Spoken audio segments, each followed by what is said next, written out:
La defensa de Begoña Gómez ha enviado un informe al juez Peinado en el que asegura que el 75% de los másteres que cuentan con codirector incluyen personal externo, un informe que respalda el modelo de cátedra como el de la mujer del presidente del Gobierno en la Universidad Complutense. Además, defiende la labor altruista de Begoña Gómez. Hoy el PP ha vuelto a denunciar la corrupción en el Gobierno y en el entorno del presidente. La defensa de Begoña Gómez ha presentado un informe pericial en la causa que instruye el juez Juan Carlos Peinado, en el que se determina que el 75% de las cátedras extraordinarias codirigidas por más de una persona en la Universidad Complutense de Madrid han contado con la participación de profesionales externos. El informe al que ha tenido acceso La Sexta ha analizado 209 cursos, la mayoría correspondiente a másteres de formación permanente, 109, que representan aproximadamente el 37,3% del total, y que en la mayor parte de los casos cuentan con un sistema de codirección. La defensa de la mujer del presidente del Gobierno insiste en que únicamente 13 de los 109 másteres analizados están dirigidos por una sola persona, mientras que 96, esto es, el 88%, cuentan con 2 directores o codirectores. De estos 96 programas codirigidos, 72, es decir, el 75%, cuentan con la participación de una persona externa a la Universidad Complutense, lo que resulta plenamente coherente con la naturaleza de estas enseñanzas y con la normativa que las regula, como sería el caso de Begoña Gómez con la Cátedra Extraordinaria de Transformación Social Competitiva que codirigía. La pericia añade que, a diferencia de lo que ocurre en el caso de las cátedras extraordinarias, donde la dirección puede recaer en una persona externa, siempre que exista una codirección universitaria en los títulos propios o enseñanzas de formación permanente, la dirección corresponde normalmente a un profesor de la universidad. Mientras que la participación de profesionales externos se articula habitualmente a través de la codirección o de la docencia especializada. En el informe, la defensa de Begoña Gómez compara su labor con Inditex. Las cátedras de esta naturaleza nunca se constituyen como un cauce para la mejora de la carrera profesional de quienes intervienen en ella, recoge el informe. Así, considera que no tendría ningún sentido pensar que una cátedra de esta naturaleza, como, por ejemplo, la cátedra Inditex de la Universidad de A Coruña, se ha constituido para favorecer la carrera profesional del presidente de esa sociedad, o que una de las cátedras extraordinarias de la Universidad Complutense financiada por la ONCE se crease para fortalecer el currículum profesional del presidente de esa organización. Además, defiende la labor altruista de Begoña Gómez. Se trata de una actividad sustancialmente altruista, pues su objetivo es aportar a la sociedad la experiencia de personas que ya son profesionales reconocidos en su sector, que, como mucho, les permite el encuentro y la actualización de conocimientos. Esto, dice, explica por qué la dirección de estas aulas y cátedras no está normalmente retribuida, y por qué a las personas que intervienen como docentes se les abona una cantidad compensatoria muy reducida por su tiempo y dedicación. Todo esto tras un auto judicial que está siendo enormemente contestado. Peinado va a jubilarse con 72 años y antes de hacerlo dicta esto: primeras conclusiones y auto de procesamiento para sentar en el banquillo a Begoña Gómez, con frases que hoy llaman la atención porque en lo jurídico tienen poco encaje, tienen mucha lectura en lo político. Dice, por ejemplo, esto: que nos hallamos ante un supuesto de características similares, pues las conductas provienen de palacios presidenciales más propias de regímenes absolutistas. Esto es lo que dice el juez, que estamos ante conductas propias de regímenes absolutistas. Dice, por suerte, ya olvidados en nuestro Estado. Lo que obliga a tratar de analizar aquí que quizás hubiera que remontarse al reinado de Fernando VII, del rey felón, el rey traidor, el que trajo a las tropas extranjeras. Esto es lo que dice el juez. La lectura de el auto tiene una carga política extraordinaria y muchas dudas en lo jurídico, porque esto es lo que se está diciendo. Por ejemplo, el juez habla de cómo Begoña Gómez progresa en la Universidad Complutense a partir de 2018, cuando, dice, llega a la Secretaría General y sobre todo a la presidencia del Gobierno Pedro Sánchez. Begoña Gómez entra en la Complutense en 2013. Pedro Sánchez llega a la presidencia en 2018. Los abogados están diciendo no casan las cifras ni tampoco las acusaciones, porque entre esas acusaciones está esta, la de llevarse un software operativo que, dice, está haciendo que Begoña Gómez actúe de facto como la gran dueña de la cátedra del software, con capacidad de dirección, interlocución La Complutense dice el software no estaba operativo y cuando se registra se hace por instrucción de la Complutense, no de Begoña Gómez. Lo que hay ahora mismo es un auto judicial que tiene mucho de político, muchas dudas en lo jurídico y que ha sido corregido una y otra vez hasta el punto, Pedro Gómez, de que hoy plantea recursos abiertos. Una pregunta, ¿se puede hablar de un delito de corrupción en los negocios sin nombrar, con nombres y apellidos, las supuestas personas a las que habría corrompido Begoña Gómez y cuál fue el método que usó para corromperle supuestamente? Hombre, tal como planteas la pregunta, Silvia, es evidente que no. El derecho penal, el juicio, el proceso penal exige, sobre todo cuando es algo incriminatorio, que se especifique hasta el más mínimo detalle en qué ha consistido la actividad delictiva. Es evidente que en el proceso penal no se juega con conjeturas, ni sospechas, ni hacer hipótesis. Y si se plantean hipótesis, siempre tienen que ser en la hora de decidir, la más favorable al reo, en este caso a la imputada, que es la señora Gómez. Es evidente que cuando se describe, pongamos el caso en una sentencia, en el juicio oral, tras la celebración del juicio oral, se dicta una sentencia, en los hechos probados hay que especificar todos y cada uno de los extremos que requieren los elementos de delito. Y es evidente que si en la corrupción alguien puede ser objeto de corrupción, hay que indicarlo, y sobre todo la metodología empleada. El juez Juan Carlos Peinado ha cerrado la investigación contra Begoña Gómez, la esposa del presidente Pedro Sánchez. Quiere sentarla en el banquillo por 4 delitos: malversación, tráfico de influencias, corrupción y apropiación indebida. La causa partió de una denuncia basada en recortes de prensa, algunos falsos, y ha estado salpicada de tropiezos y de reveses judiciales. Aún así, Peinado ha seguido adelante, hasta un punto que muchos juristas consideran difícil de justificar. Soy Ana Fuentes. Hoy en El País, ¿cómo ha llegado tan lejos el caso Begoña Gómez?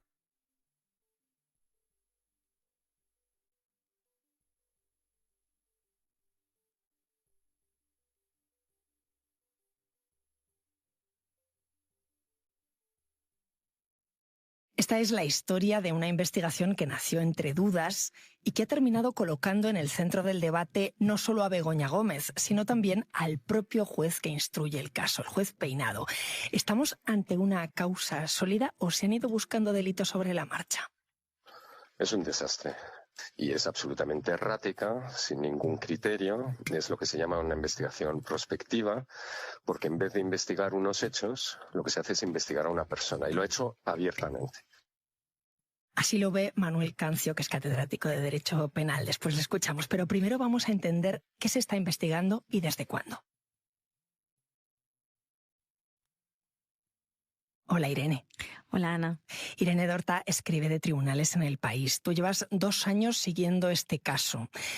Vamos, si te parece, al principio, porque mucha gente ha oído hablar de esta investigación, pero no sabe muy bien situarla. ¿Cómo nace esta causa y por qué ha sido tan polémica desde el principio? Bueno, pues Begoña Gómez es la mujer del presidente del gobierno. Ella ya trabajaba con la Universidad Complutense desde 2013 aproximadamente, pero es verdad que a partir de 2018-19 nace una cátedra nueva en la Universidad Complutense, de la que pende un máster, una serie de actividades docentes que ella desarrolla en la Universidad Complutense, y esto unido a unas cartas de recomendación que ella firma para presentarse, para que un empresario llamado Juan Carlos Barrabés se presentara a un concurso público, llega pues a la prensa. Hay una investigación periodística que cuenta un poco pues eso, las luces y sombras de la actividad de Begoña Gómez durante este tiempo al lado del presidente del gobierno, y un pseudo sindicato de ultraderecha que además estuvo metido en una causa de corrupción, que al final terminó en nada.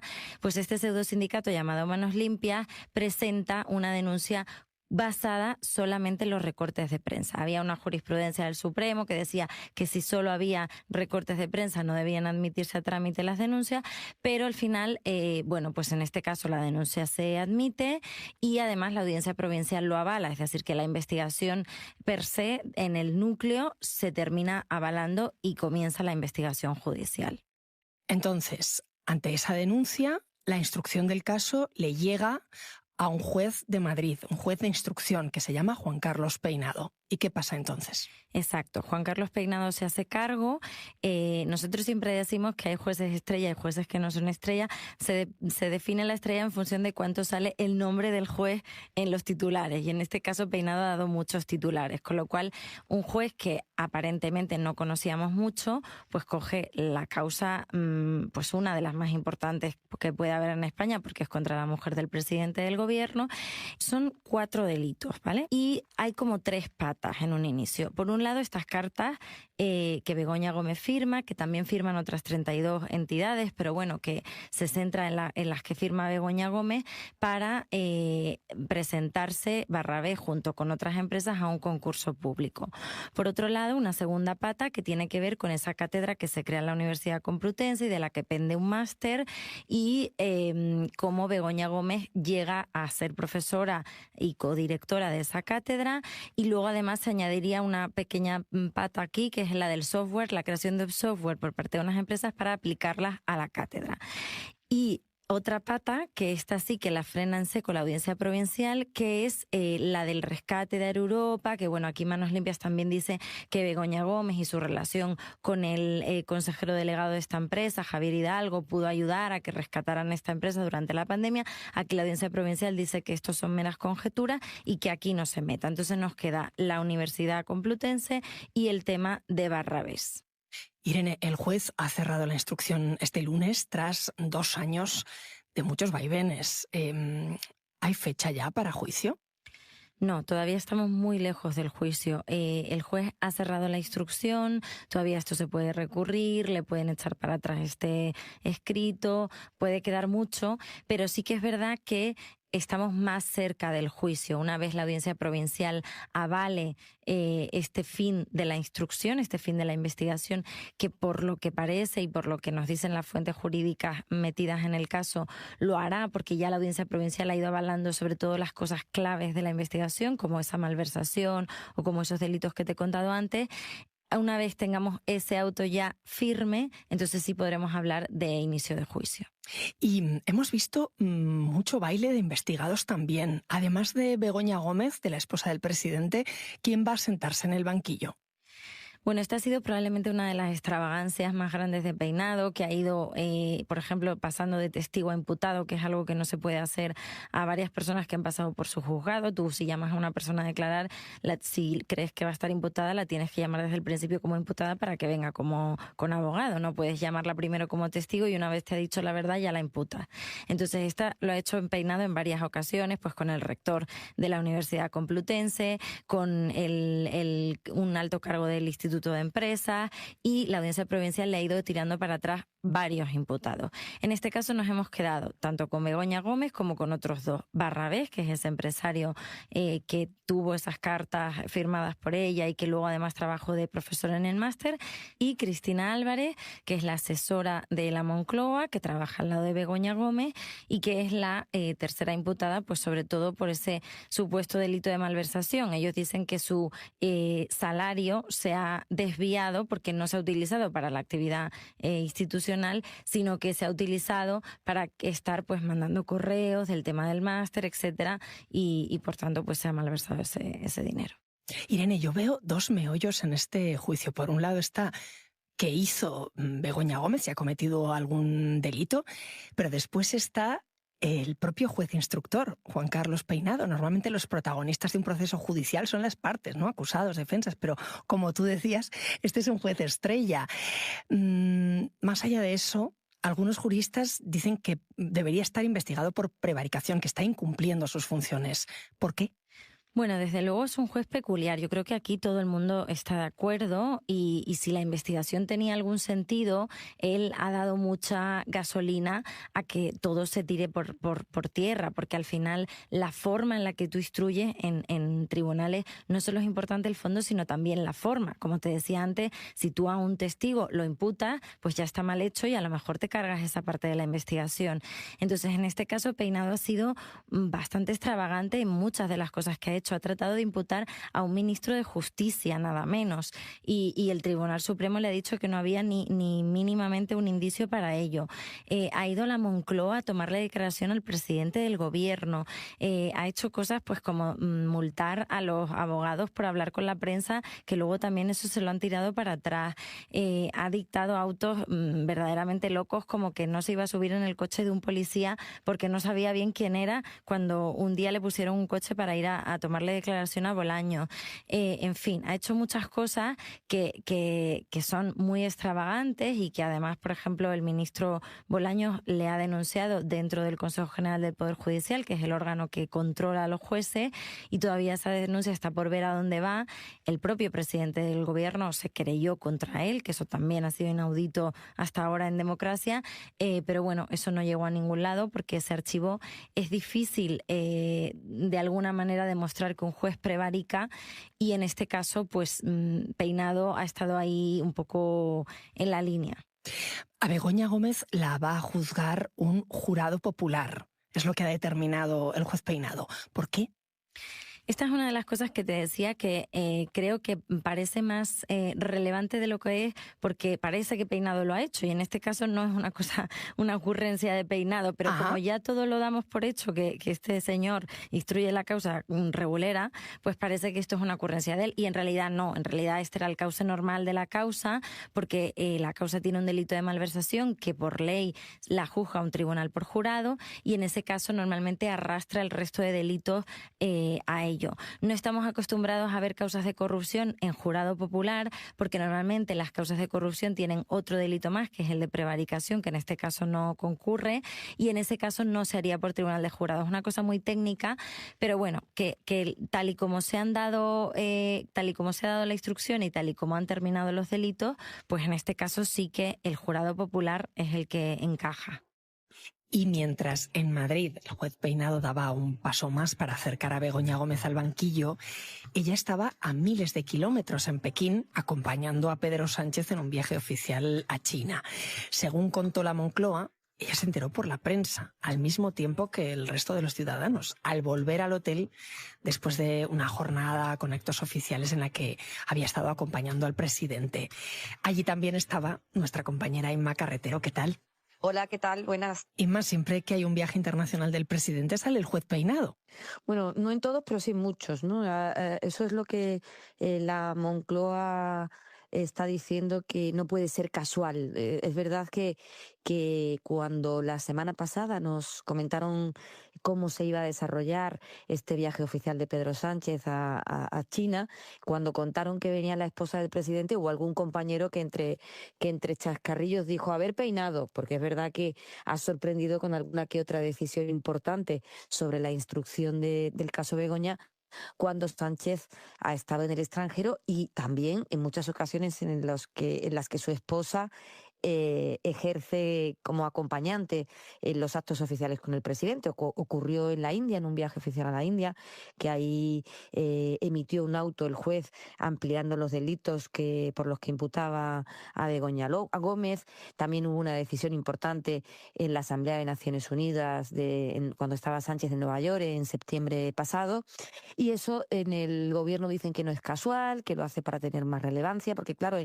en la agenda internacional del presidente siempre se incluye una rueda de prensa, siempre le acompaña un grupo de periodistas y hay ruedas de prensa en las que inevitablemente aparece este tema como asunto de actualidad, y es lo que ha ocurrido también hoy aquí en Pekín, pero como digo, ha sido una pauta que se ha producido en otros viajes oficiales, y eso molesta mucho al gobierno. Irene, después de todo lo que ha pasado en estos 2 años, ¿qué explica mejor este caso? ¿Lo que se investiga o la manera en la que se ha investigado? Bueno, este caso yo creo que quedará más en el recuerdo por la manera en la que se ha investigado, porque, como te he dicho, pues ha sido de una forma un poco extravagante, y es una pena porque verdaderamente es importante que los casos de corrupción o de presunta corrupción se hagan de una forma muy pulcra para que al ciudadano no le quede la sensación de que se está utilizando la justicia de alguna manera. Si en este caso había algo que investigar, creo que por la manera en la que lo ha hecho Peinado, los ciudadanos creen ahora que es un caso totalmente fuera de lugar, y probablemente por cómo lo ha llevado él, pues haya terminado siendo un caso muy, muy difícil de recordar como algo pulcro, ¿no? Es el caso que va a poner broche a su carrera, porque se jubila en septiembre. ¿Va a llegar al juicio él? Al juicio no, tampoco lo juzgaría él porque esto iría a la audiencia provincial, pero yo creo que ni siquiera va a haber la instrucción terminada. Creo que lo que hizo esta semana para terminar, para cerrar esta investigación, era el último paso que quería dar y que tenía claro que lo iba a dar antes de jubilarse, pero si ahora esto se recurre y vuelve hacia atrás, que puede ocurrir y demás, pues no sé si le va a dar tiempo de poner ese broche de lo que él probablemente considera el broche de oro a su carrera.